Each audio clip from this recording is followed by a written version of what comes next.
काही त्या वेळा जागा म्हणतात पण त्याला ताव बघितलंच ना ॲनिमल ट्रेनिंगमध्ये की ते बंद झालं आता परत बॉस गेली बॉस म्हणजे बॉस गेली करायला आता 2 होती म्हणजे त्याच्या असे साधारण 16 धर्म असतात. तर आता तुम्हाला नक्षत्रांची माहिती घेताना नाडी दोन्ही यांचा विचार करताना तुम्हाला ही माहिती हां हे समजा लिहिताना हां क्रम खालीवर खाली चालतो पुढे क्रम खालीवर खाली चालतो हो हो काय प्रॉब्लेम त्यांचे जे नक्षत्र ती बरोबर आहे नक्षत्र दिलेत ना नक्षत्र बरोबर पाहिजे ते खालीवर क्रम खाली चालतो हो हो म्हणजे आता आपण काय कुठेतरी घ्यायच्या ओळीने म्हणजे पंचांगाच्या ओळीने दिलेत नक्षत्र त्याच ओळीने आपण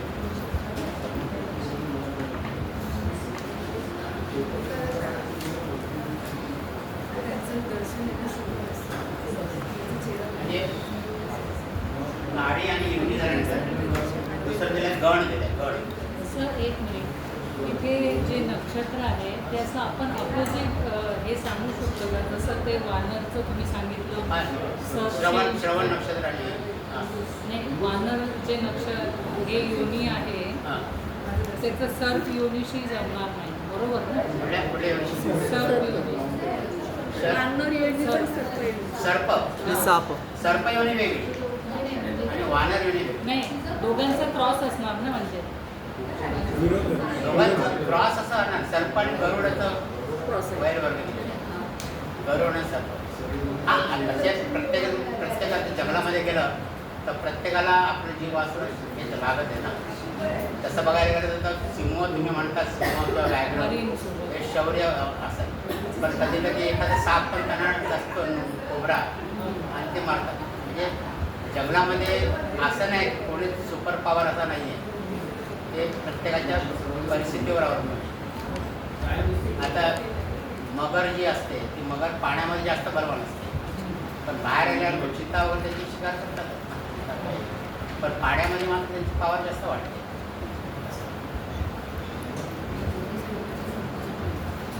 नंतर गड प्रत्येक नक्षत्राला जी माहिती दिलेली आहे त्या माहितीचा उपयोग आपल्याला पुढे कसा करू येईल मार्गदर्शनामध्ये त्यांची स्वभाव वैशिष्ट्य फंक्शन आपल्याला लक्षात आता गणामध्ये देवगण आहे मनुष्यगण आहे आणि राक्षस गण आहे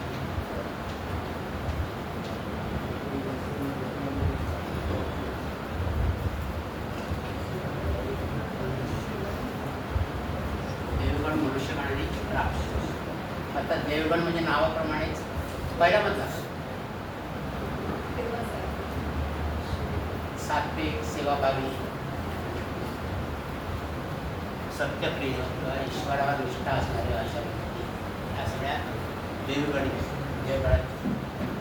देवगणाचे नंतर मन आणि राक्षसगण मी त्याच्या अपोजिट म्हणजे काय असं म्हणतो ना आस्तिक नास्तिक त्याच्यावरती हे नाही आहे विश्वास ठेवायचा नाही माझं तेच खरं किंवा जे आहे ते आपलं आयुष्य स्वतः करतात आहे काय बाकी त्यांचं परोपकार वगैरे असं जास्त विचार करत नाही त्याबद्दल स्वतःच आवडे बघणार अशा राक्षस स्वार्थी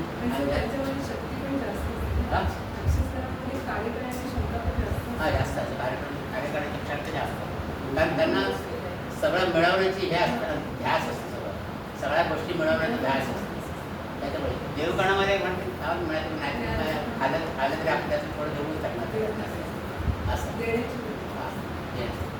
तर त्या दृष्टिकोनातून राक्षसगणी व्यक्ती म्हणजे जरा त्या स्ट्रिक्ट असतात असं अशा त्यांचे स्वभाव असतात आणि या दोघांच्या मधलं जे आहे ते मनुष्य राक्षसाच्या दोन्ही गुणांचं हे मनुष्यगण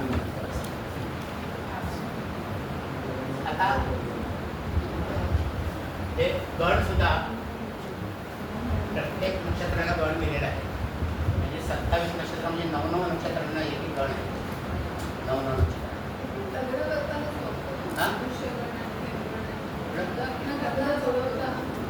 हां ते लग्न करताना जे आपण हे करतो ना गुणावरण करतो त्याच्यामध्ये सगळ्या ह्या गोष्टी येतात नाडी दोन्ही गण, नंतर मग राशींची थोडी माहिती असते ती येते.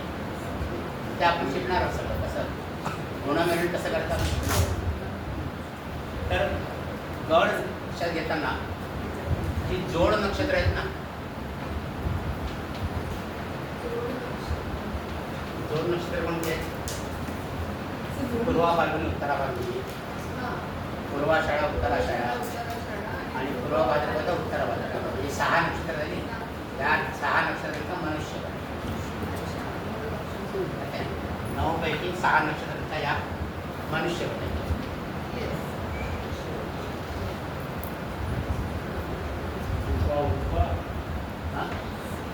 जोड जोड नक्षत्र. तुम्हाला ते टेबल तुम्हाला दिलं आहे आपण त्याच्यामध्ये पण दिले मागे.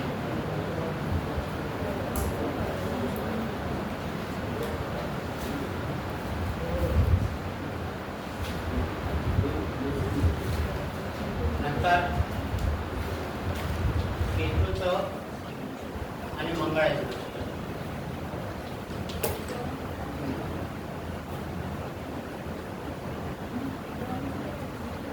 यांची नक्षत्र दे रा रा देवगण राक्षस राक्षस. केतूचा अश्विनी नक्षत्र देवगणी आहे, मघा आणि मंगळ नक्षत्र राक्षस. केतूची बघा, म्हणून आपले मंत्र लक्षात ठेवते यामध्ये जास्त जास्त माहिती मिळवते. नंतर मंगळाचे नक्षत्र मृगशीर्ष, चित्रा, धनिष्ठा. त्याच्यापैकी मृगशीर्ष आहे ते देवगण नक्षत्र आहे. तो दे रारा म्हणजे काय? देव राक्षस राक्षस. देवगण राक्षसगण राक्षसगण. देव म्हणजे देवगण, रा म्हणजे राक्षसगण. म्हणजे केतू आणि मंगळाची नक्षत्र सारखी आहे, दे रा रा. नंतर त्याच्या अपोजिट आहे ती बुधाची नक्षत्र आहे, रा रा दे, असं लक्षात ठेवा. केतू आणि मंगळाची दे रा रा आहे, त्याचा मिरर इफेक्ट बुधाची नक्षत्र आहे. बुधाचा आश्लेषा आणि ज्येष्ठा नक्षत्र आहे ते राक्षसगणी आहे, आणि रेवती नक्षत्र आहे ते देवगणी.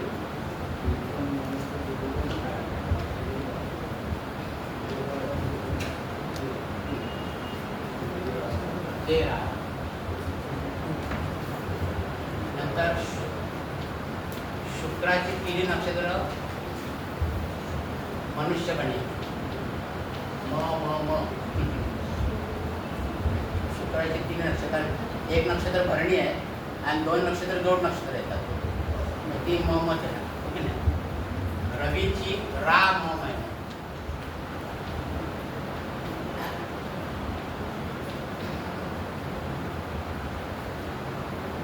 रवीची राम असं लक्षात ठेवा. नंतर राहू मदेरा असं लक्षात. मदेरा तर रा म्हणजे काय? रा म्हणजे राक्षस. परत परत विचारता तुम्ही, एकदा रा आला की राक्षस गणित आहे, म आला की मनुष्य गणित, ते आला की देव. देव म्हणजे देव आणि राम म्हणजे राक्षस. राहूची किती नक्षत्र? मदेरा. मदेरा मदेरा. राहूचं पहिलं नक्षत्र आर्द्रा, ते मनुष्यगणी. स्वाती देवगणी आणि शततारका आहे ते राम. राम राम आता हा मदेरा आहे ना, हा मदेरा आहे ना, तर गुरुचं दे राम आहे. हा पण लक्षात आहे ना, गुरुचं दे राम आहे. म्हणजे असे लक्षात ठेवा, म्हणजे पटकन तुमची लक्षात दे राम. आणि कोणतं राहिलं तर शनी राहिलं ना, शनी म दे दे, म दे दे.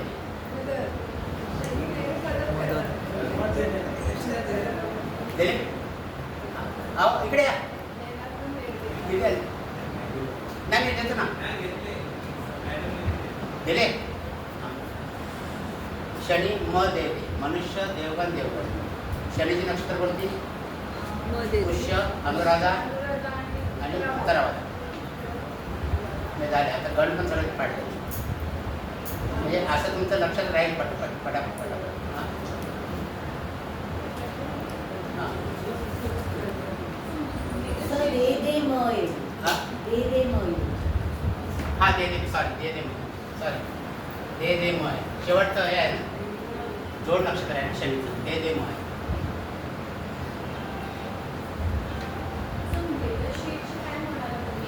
मृगशीर्ष चित्र आणि धनिष्ठा मंगळाचे नक्षत्र. मृगशीर्ष देवगणी आहे, चित्र आणि धनिष्ठा राक्षस.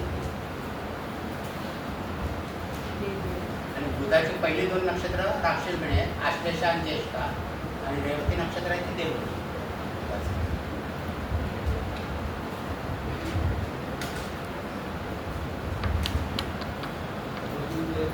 असं चंद्र राहिला ना हां चंद्र हां चंद्र राहिला ना.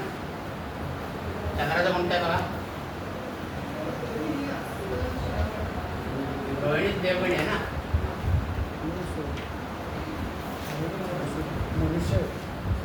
रोहिणी हस्ताचं कोणतं आहे हां हां म दे दे आहे बरोबर. आता म दे दे बरोबर म दे दे आहे ना. आणि शनीचं दे दे म आहे. शनी आणि चंद्र म दे दे आणि दे दे.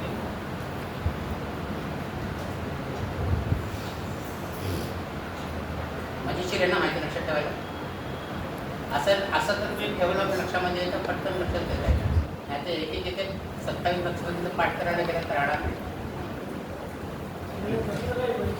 हां कळलं प्रश्न ना. प्रश्न म्हणजे एक नक्षत्रांचं हे विचारतात या नक्षत्राचं गण कोणतं आहे किंवा बाजूबाजूच्या नक्षत्रांचं एकच गण असणारे नक्षत्र कोणते. त्याच्यामध्ये उंदीर नक्षत्र मूषक बघा मगा आणि हे आहे बघा एकच गण आहे. आणि सॉरी ते योनीमध्ये विचारतात गणामध्ये अशी मनुष्यगणाचे नक्षत्र कोणते किंवा देवगणाचे नक्षत्र कोणते. आणि एका गणाचं 9 नक्षत्र आहे एवढं लक्षात 9. 27 नक्षत्रामध्ये 3 गण विभागलेले आहेत. एका गणाचे 9 नक्षत्र.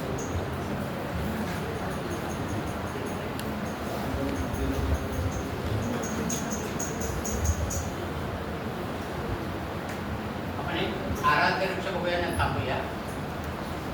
पुढचं त्यांनी केलं आराध्य वृक्ष.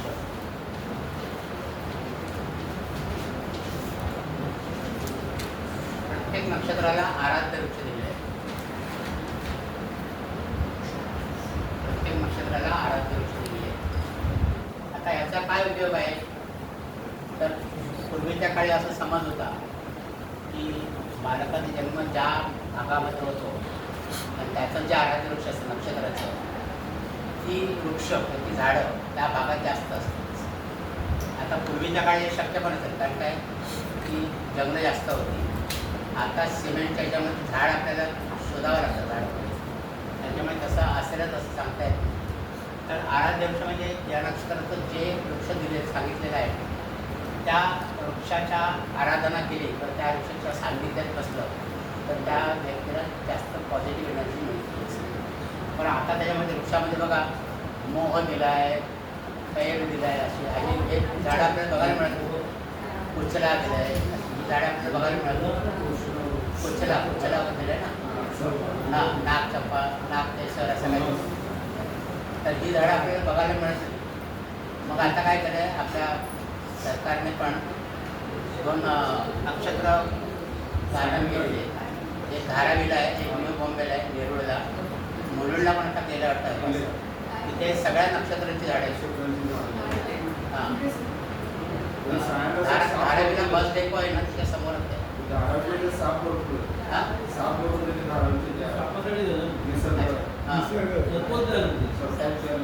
पण ते नक्षत्र उद्यान पण आहेत हां नेरूळला पण एक आहे ना नेरूळला पण एक आहे. आता बऱ्याच ठिकाणी होत आहेत त्या नक्षत्रात. अरे एका म्हणजे तुमच्या नक्षत्राचा जो वृक्ष आहे तो निदान दर्शन घेऊन आहे त्याचं मोठा वृक्ष आहे. आणि या वृक्षाचं म्हणजे काय की असं म्हणतात की त्या वृक्षाची आराधना केली किंवा तिच्या सान्निध्यात बसलं तुम्हाला पॉझिटिव्ह एनर्जी येते किंवा जर आजार तुम्ही पडलात तर ह्या वृक्षाची जी पंचगव्य आहेत पानं फळं फुलं खोड मूळ यांचं ह्या संग्रह ठेवले तर त्याने तुम्हाला आराम वाटतो की त्यांचा काळा करून त्यानंतर तुम्हाला आराम वाटतो असं दिलेलं आहे शास्त्रात. तर आता आपल्याकडे सगळ्यात प्रमाणे झाडाचं बघायला मिळतं तर जे आपलं झाड त्याचं गेला त्याचं काय मिळालं तर आणून ठेवा घरामध्ये त्या नक्षत्राचा काय असं म्हणजे तुम्हाला त्याला फायदा असतो बघा असं. प्रत्येक नक्षत्राला एक आराधना दिली आहे. 27 नक्षत्रांना आराधना दिली आहे आणि ती सगळी एका ठिकाणी तुम्हाला नक्षत्र उद्यान म्हणून आहे तुम्हाला बघायला मिळते. बाकीची माहिती आपल्या पुढच्या तासाला बघू आपण. पहिल्या त्याच्यात पुढच्याला नाही दिले हां अश्विनीमध्ये पुढच्याला वृक्ष दिले कुचला अशी बरीच वृक्ष आहेत की ज्यांची आपण म्हणजे नावं ऐकली. कुचला मोग आहे मोठं झाड पंचांग